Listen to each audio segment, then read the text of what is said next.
Okay, we're going to do a video. We've got a dire situation down in Denver. We're in Fort Collins today, but I've got a gentleman here, an old friend. My name is Ollie, his name is Robert. I'm karaoke on Patriot Soapbox.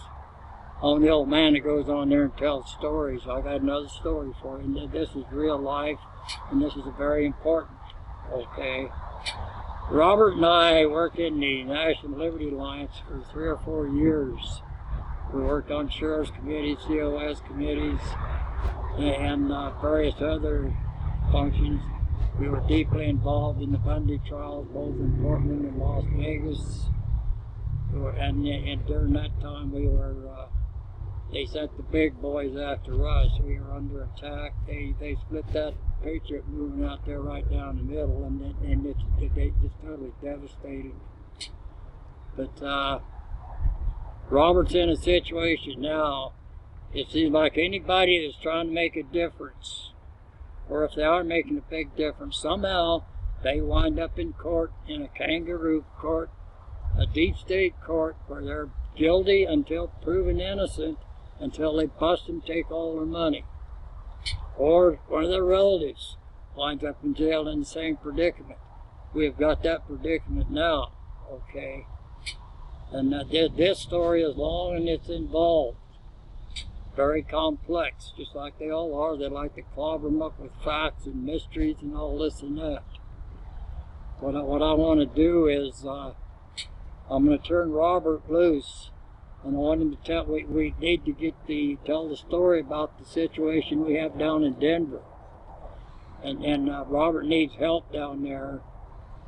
And what I'm going to do is I'm going to make this video, and of course promulgate this video, but I'm going to put this video on YouTube and on Where We Go One, We Go All, the Colorado channel on Discord.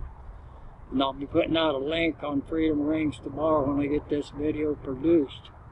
Okay, at this time, Robert, if you want to give a brief introduction, tell me about yourself, and then tell us the story. I'm Robert Bristow. I'm a 20-year serviceman. Been involved in Patriot activities for several years. Led militias. And as Ollie said, was a member of the NLA. Working on setting up COS's, Committees of Safety. And suddenly things blew up in Oregon. Well, Deep State has tried to take me out a couple of times. They failed. And then some just regular citizens kind of picked it up, trying to take me out. And then my son, who is developmentally disabled, and his wife, who has very serious epilepsy and therefore seizures. My neighbors where I live had no idea who they were, but they started harassing my son, Sue Ling. Well, this went on for about a year, and I wasn't getting the help I needed in Oregon, and so I decided to come on back to Colorado, where my son had received services in the past. I called Developmental Pathways in Aurora, Colorado, and they said, "Oh yeah, he's qualified. He was with us before. He can come on back. Just make sure he's got a place to live, and we'll get him re-enrolled, and we'll take care of him." So here it is, like February 2018, 2019, I guess. No, 2019. 2019. And we leave Portland. It's snowing. Freeways are icy. Wind is blowing. Coming across Wyoming, it's below zero temperatures. Just a rough trip. We get into Aurora, get to the home that we had gotten. And then we call Developmental Pathways and let them know we're here. And all of a sudden it's, oh, well, we're not sure we can do anything. We got to do this and we got to do that. Well, anyway, it's drug out to this time, and my son is still not receiving services. However, at the first sign of my daughter-in-law having a seizure, my son got her to the hospital. And at the hospital, people from Developmental Pathways and Continuum, same agency, just different parts, they decided, well, this girl must be like this because her husband is abusive. No, wrong. My son won't even fight to protect himself. He'd stand there and take a beating before he'd even think about hitting somebody. And they lived with me all the time in Portland, so I know there was no abuse. But with all the harassment from the neighbors and all these others, yeah, she regressed. She lost a lot of weight. But anyway, Developmental Pathways and Continuum people, they started talking about separating my son and his wife. In fact, what they were wanting to do is to spirit my daughter-in-law out of the hospital, probably at night,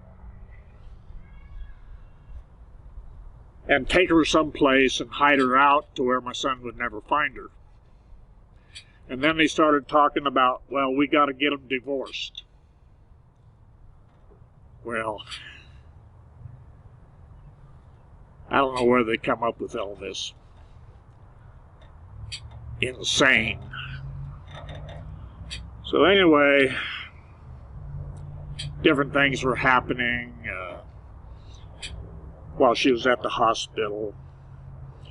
And finally, they got her stabilized to where, yeah, it was time that she could leave the hospital.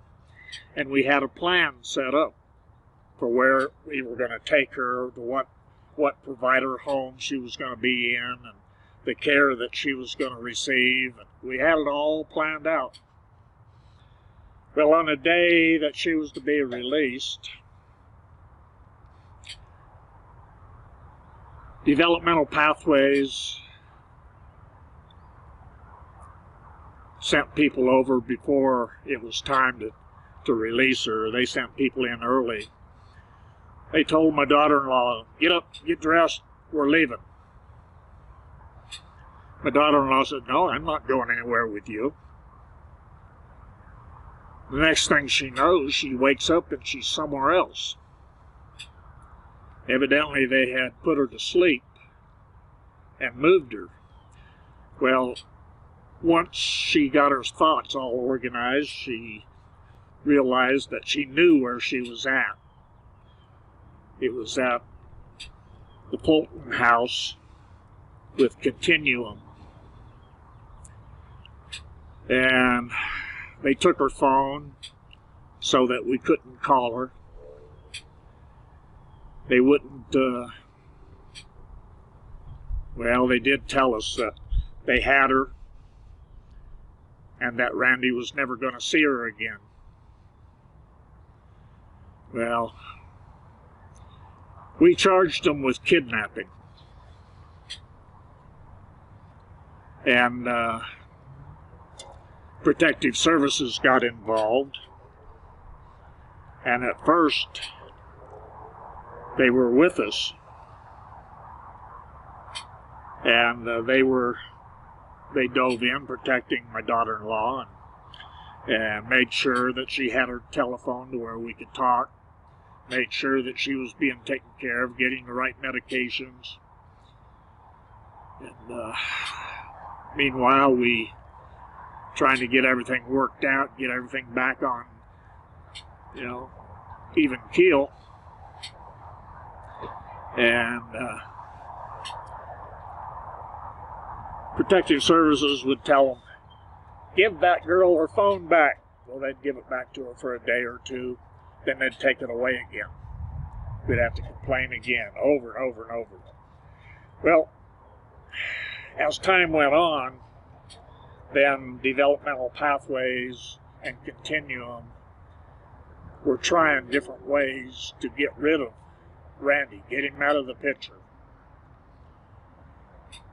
And that way they could control his wife. And what was happening, what's going on here in Colorado is same stuff that was happening in Oregon. And there's a common denominator. The wife's older sister, Vivian, married to a retired police officer. And she made it very clear that she wants my son out of the picture, and she wants to take charge of her little sister. However, her family threw her out of the family. They're Chinese. Threw her out of the family and took her out of the will because how abusive she was to her little sister. Well, Big Sis right now wants to declare little sis to be so mentally ill that she cannot live on her own, and wants to put her in a home where she can never be out on her own anymore. She also wants to control my daughter-in-law's money.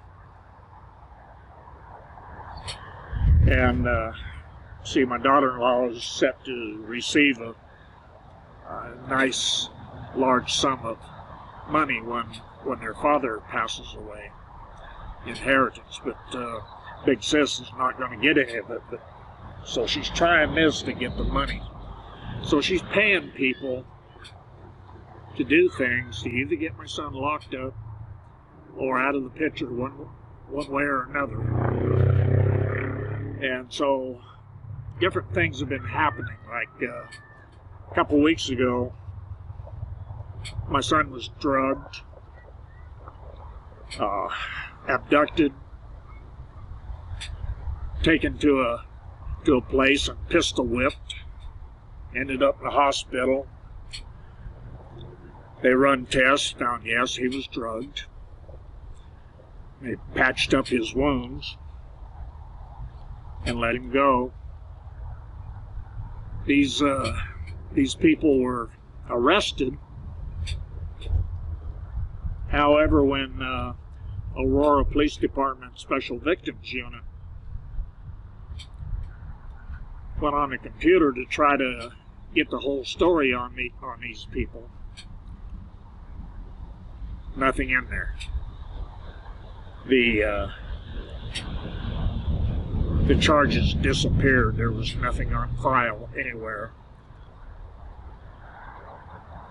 So everything got quiet. Go ahead. Anyway, it was what they're doing is these people are working with some obviously corrupt officers, and most likely they're paying these hoods to take care of Randy and making sure that they don't get in any trouble. You know, they're getting them released, getting the charges erased off of the computers. And then here, a little over a week ago, my son had to go to stay at a motel for a while. first night there, one of the wife's friends offered to help him move his stuff over there. And they got there, and then his friend refused to leave. And my son called a taxi for her. This girl told the taxi driver, "I don't know my address." And so anyway, Randy thought he'd gotten rid of her. And he wakes up in the middle of the night, and she's in the bed next to him. And he has no memory of what happened. So he called the police because he felt like she had done something to him. He called the police and filed charges against her for even being there and sexual assault. Well, she turned around and did the same to him. He went to the hospital and had a rape kit done on him, and sure enough, there was evidence of rape. They told him, "Yeah, you're a victim." Well, no sooner told him that, the police walked in and put him in handcuffs and took him to jail.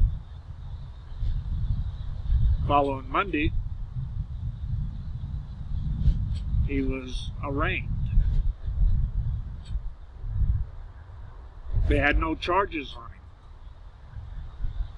And if there were charges, there was no evidence. But yet, they placed a $50,000 cash bond on him. In other words, you don't get away with paying 10%. You got to pay the whole $50,000. No charges, no evidence. And they say there was evidence. No due process. No due process, for sure, no due process.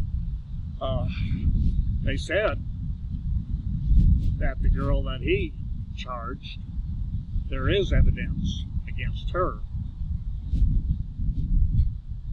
But myself, I don't find her in jail. And it's not the first time she's been in trouble. But she's not in jail. So evidently she was either paid or coerced by people from DP and the older sister to do this, because my son and his wife have known this young lady for a long time, and she's always been a dear friend. So she was trusted. And now she's turned on them, and they're hoping that the charges stick against my son, because that would mean that he would be out of the picture, and they would be able to take guardianship of his wife. So this is what I'm up against now. The courts are not giving him due process. The police are not giving him, they're not treating him right. I mean, they're responsible for him while he's locked up, but they're not giving him the medication that he needs. I mean, here, not even a year ago, he had his thyroid cut out, and he requires special medications to replace the thyroid. Well, all they're giving him in the jail is Tylenol. I mean, that's serious enough that if he doesn't have his medication, he could die. Okay, what did you say about in jail they took away his medical benefits? Well, see, he was on Medicare. But when you go to jail, your Medicare is suspended. And so, because he lost his insurance, he can't pay for his medicine, so they won't give him the medicine. And since he can't pay the doctor won't see him.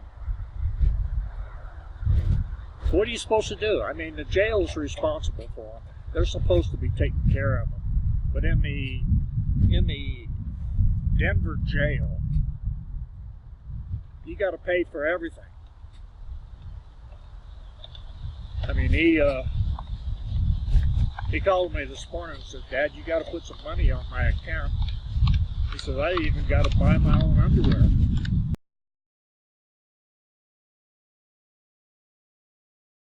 Recording. Okay, we talked too long on that 4K camera. I thought I'd get more on that on the card than I did. We get to talking, telling stories. We're gonna go on and on and on. We talk too much. I don't know where that last video ended, but I'm just gonna give the summary on this. What I'm gonna do, I'm gonna go home and produce this video, see what I got. My laptop, I got Linux server on there, so I couldn't set up the full production here and do it right. And we're limited on time. This is on off the cuff, so I'll see what I got. But I'm gonna give a summary here and see what it does on the older camera. Like I say, I'm going to put this on YouTube. I'm going to produce tonight. I'll be calling in Freedom Range tomorrow. What is today? Thursday? Thursday. Yeah, today's Thursday. Yeah, okay. And I'll put the link out on there, but I'd like to get. I notice a lot of Colorado people on Soapbox. I'd like to get some people in the Denver area and come on the Colorado channel and try to get some things going to help Robert here. He's going to be going back to work. I'll let him explain that. But now it's starting to rain, so Robert, go ahead and wrap it up. Well, yeah, I have to go back to Oregon and take care of things around home, and plus I'm trying to raise $50,000 to bond my son out. I'm looking at refinancing my home to do that, but I'll be back and forth between Oregon and Colorado as much as I can to help my son and my daughter-in-law. And so I'm sure that we'll get back to my son. Okay, his hearing is what date? On the 24th. He'll be in court in downtown Denver on the 24th at 9:30 a.m. Well, I'll go get that information out. We'd like to get the court observers on there. And that's also one thing we've done. We spent years training court observers out of what to look for in court and how to make notarized affidavits and all this and that. It starts raining. The drops are about this big. I don't know if you can see it or not. So we got to wrap this up. Well, the courtroom is 4B. Okay. So with that, that's going to do it. Get wrapped.